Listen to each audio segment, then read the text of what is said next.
We gotta get some dark skinned dudes, bro. You've been saying that for a while. I be trying to tell y'all. I mean, he been on that. He been saying that. He been on it. It ain't no new shit. I'm with you, T. I'm just being for real. We need somebody to First team all racism. You said they I beg your pardon. I beg your pardon.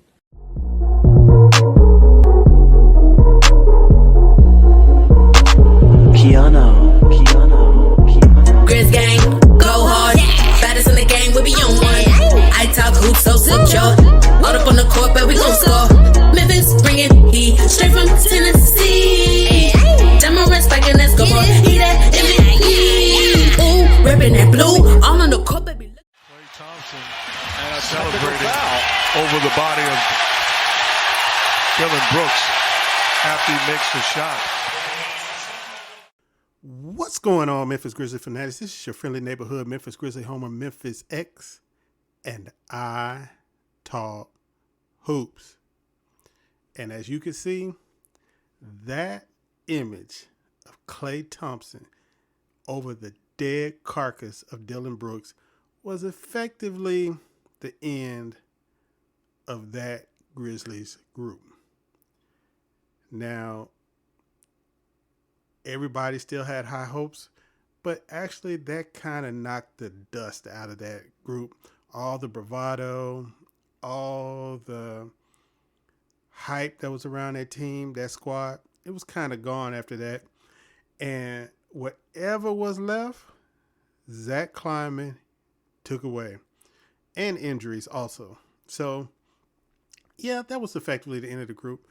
But what we're here to talk about now is Cedric Coward, the number 11th pick in the 2025 NBA draft. And I was in Phoenix last night and I was watching the game and I've been trying to see who he reminded me of. Everybody's been saying Kawhi Leonard. Everybody's been saying all these other, I guess wing creators. And he just never hit me as that kind of guy. And then, pow, it was so obvious. This guy is essentially Klay Thompson Part 2. Not only did Cedric Coward go to Washington State, but Cedric Coward was also the number 11 pick in the draft. And watching him come off screens, watching him shoot that three-point shot has been a revelation. I mean, we are talking about a guy that is currently shooting 65, 65, 93 after his first 5 NBA games. He right now has the highest true shooting percentage in NBA history. And I mean, I just don't know what to say. What we thought we were getting versus what we are getting has been two totally different things. Now, I understand this is just a small sample size theater, okay? But there are also other promising things. The other promising thing is 2 assists per game versus 0.8 turnovers per game. And for me, as a basketball fan, even when I'm doing my scouting and looking at guys coming out of college or from overseas or any other league, one of the first things I look at is assist to turnover ratio. Because what assist to turnover ratio means, even at any level, any position. Now, of course, there's more leeway for bigs or guys that are high volume guys, but it seems to never fail that the most intelligent players on the court always have a positive assist to turnover ratio.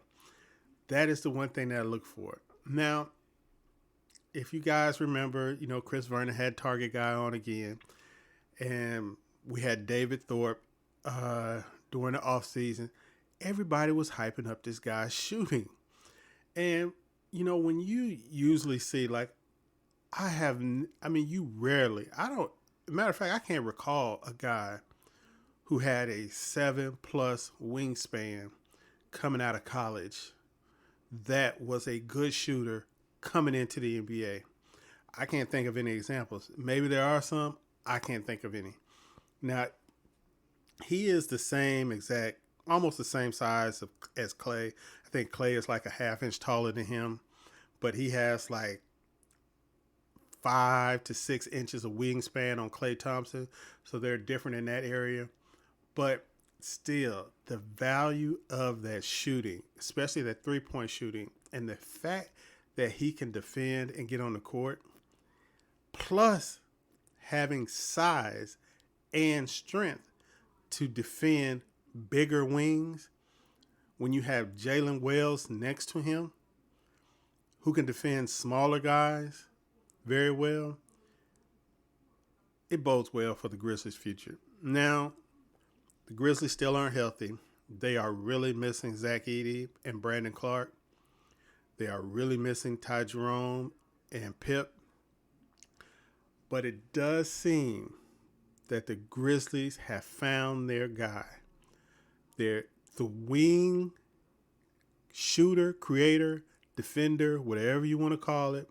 The guy we've been looking for ever since we traded Rudy Gay and got our current, I guess, assistant GM to take his place. We've been looking for this wing guy. We thought we had him in Bane, but Bane was just a little bit too small, especially when paired up with Ja Morant. He's just a little too small. And the Magic fans are feeling our pain, but I'm not going to get into that in this video.